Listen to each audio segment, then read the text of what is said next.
يا حبايب قلبي، زي ما انتم شايفين كده بالصلاة على النبي، انا البرطمان المربى اللي قلت لكم عليها اهو بالصلاة على النبي. شوفوا حبايبي، شوفوا كده، اللهم صل وسلم وبارك على الحبيب المصطفى. شوفوا كده المربى بالصلاة على النبي اهو، زي ما وريتها لكم خطوه خطوه. ودينا عبيته في قلب البرطمان اهو. عندي برطمان بلاستيك زي ما قلت لكم، ولا يبقى مثلا مبلول ميه ولا اي حاجه اهو. وشوفوا العسل بتاعه يمكن باين اهو بالصلاه على النبي. السكر بتاعه، شوفوا السكر العائلي اللي فيه.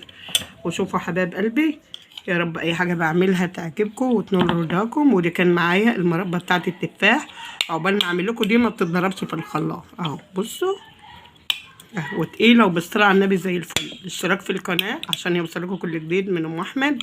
ربنا يجازيكم خير، ربنا يسترها معاكم، ربنا يجعله في ميزان حسناتكم حبايب قلبي. يا حبايب قلبي، السلام عليكم ورحمه الله وبركاته. احسن ناس في الدنيا كلها بره مصر وجوه مصر. السلام عليكم.